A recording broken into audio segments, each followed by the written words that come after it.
Hey, what's up everybody? It's VIOTEK, and today we'll be talking about the best $150 monitors for gaming. Nowadays, getting a high quality 1080p gaming monitor won't dry up your wallet, so I chose the best ones you can get for the $150 price range. Now, a couple of things I want to note before we dive straight into it. One is that prices fluctuate a ton nowadays due to the coronavirus, so if the monitor is above $150 when you go to check out the links in the description, you'll likely have to wait a couple days or just keep checking the price until it hits that low sub $150 mark again. And two, these monitors are listed in no particular order, so number 1 is not the best and 5 is not the worst. However, I will mention the monitor that I believe to be the best of the 5 at the end of the video. Alright, so right before I start talking about these monitors, I would really appreciate it if you checked out my channel. I post PC tech videos among other things. Also, if you have any comments or questions as the video goes along, be sure to drop a comment. If you like the video, drop a like,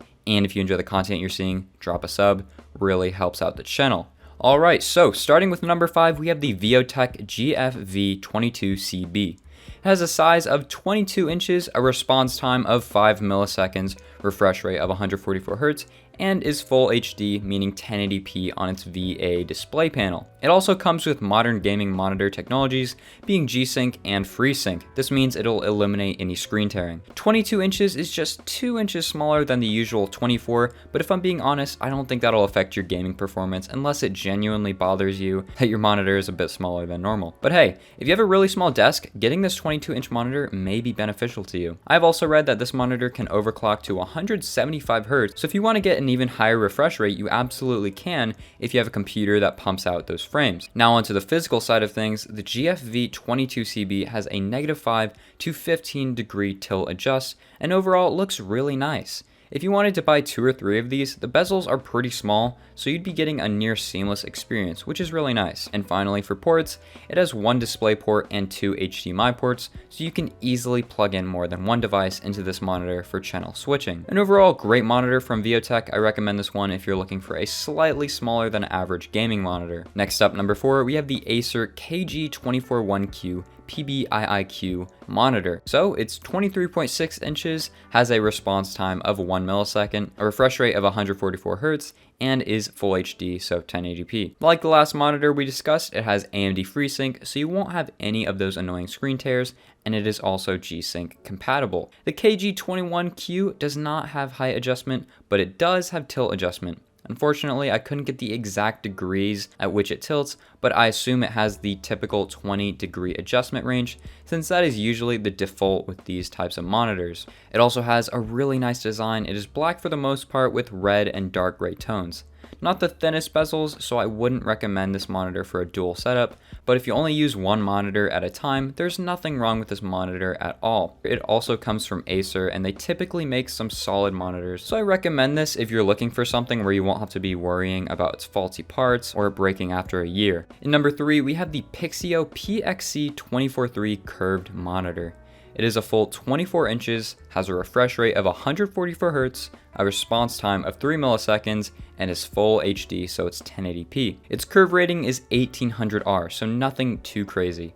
I'm currently using an 1800R curved MSI monitor, and I can promise you that 1800R isn't crazy noticeable when you sit in front of it. Anyway, this monitor does have AMD FreeSync and is G-Sync compatible, so you can expect to see some tear-free gameplay. For ports, it has an HDMI port, DisplayPort, and 1 good old DVI port. What is cool about this monitor is it comes with a DisplayPort cable, which you frankly do not see very often in monitors in this price range. So kudos to Pixio for that one. Another big pro about this monitor is how it is VESA compatible. So if you have a mount that is compatible with the 75x75 VESA mount, this is definitely the monitor for you. In terms of physical adjustment, this monitor has tilt adjust, which again, I couldn't find the exact degree specifications for, so I imagine it can do a standard 20-degree tilt, which is great. The bezels are also pretty small, so since this monitor is both curved and has small bezels, it is definitely a good monitor to use as a dual or trio setup. Overall, it looks like a fantastic monitor. It seems like Pixio didn't cut any corners with this PXC243. Now for number 2, we have the AOC C24G1.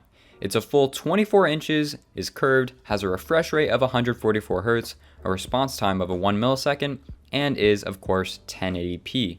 Its display panel is VA, so you get a good viewing angle, and it has a curve rating of 1500R, so it's a bit more curved than the last monitor we talked about, which was 1800R, but again, it shouldn't impact your gaming performance or quality at all. It also is, of course, FreeSync compatible, and from what I have read, is G-Sync compatible too. Unlike the last monitors we talked about in 5, 4, and 3, the AOC C24G1 has height adjustment. I have always found height adjustment to be super handy, and frankly, is a near essential feature with monitors, so this is a huge plus for this display. For ports, you have one DisplayPort, 2 HDMI ports, and a VGA. It also has audio line out in case you want to use speakers linked to the monitor or something like that. The design is also beautiful. You're definitely getting some quality stuff here. The stand looks top tier. You absolutely won't be getting any wobbling or instabilities, and this monitor also has some pretty small bezels, so it looks like this is a great monitor to buy in 2s or 3s for a double or triple monitor setup, especially because it has that 1500R curve. Finally, number 1, we have the Sceptre C248B.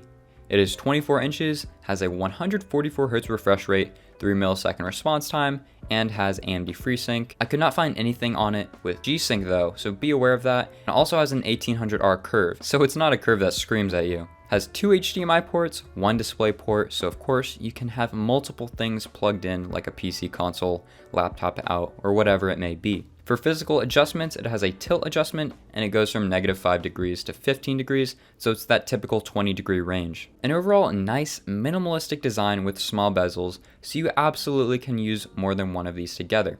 So, which one is the best of these 5? This is honestly a tough one. All of these are really good monitors. They all have 144Hz, nice designs, and are overall solid. Well, personally, I would go for the AOC C24G1, and let me explain why. My main thing is that height adjustment.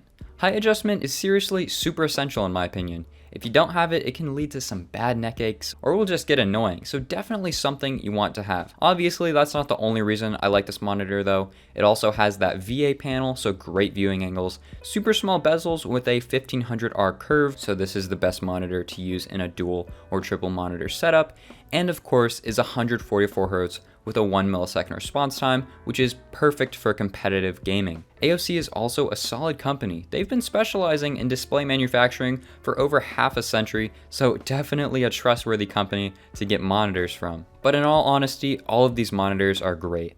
Every single one I have mentioned has been at or around 24 inches, is 144Hz, has a short response time, and has some sort of technology to prevent screen tearing. So you really can't go wrong with any of these. After all, they are the absolute best ones that you can get for this price range. I handpicked all of these after searching around on online marketplaces and checking and comparing the specifications of the monitors. So yeah, that will do it for this video guys. If you happen to buy one of these monitors or plan on doing it, be sure to drop a comment below. I'm sure the community wants to know how your experience is with one of these monitors. Also, as I'm editing, I totally forgot to mention how thankful I am for 2,783 subscribers. At least as of right now, we're getting really close to 3,000 subscribers, and I'm super thankful for you guys. I have a lot of things planned for the future of this channel, such as a PC build tutorial, some more reviews on monitors or parts or other microphones. Honestly, you guys can suggest just about whatever you want. I'll try to add it to my list of things I have planned for this channel. Just be sure to drop a comment below and let me know. But yeah, once again guys, thank you so much. Super close to 3K. I'm getting a lot of views, a lot of comments, so I really apologize if I don't get to your comments super quickly, but I promise you guys, I'm doing my best. Be sure to keep dropping comments. I understand that questions arise as you watch the video. Totally understandable. It's not overwhelming me. It just takes time. Also, whoever told me to disable resampling on my videos, thanks a ton. I didn't realize that really impacted the quality of the video. I was kind of confused as to why my videos look so low quality, but thanks a ton for that. Now my videos won't be as choppy as they usually look, so thank you so much to whoever that was. Alright, that's all. If you enjoyed the video, drop a like, have any comments or questions, drop a comment below, and I will try to get back to you as soon as possible. And if you enjoy the content you're seeing, drop a sub. Thanks for watching, peace out.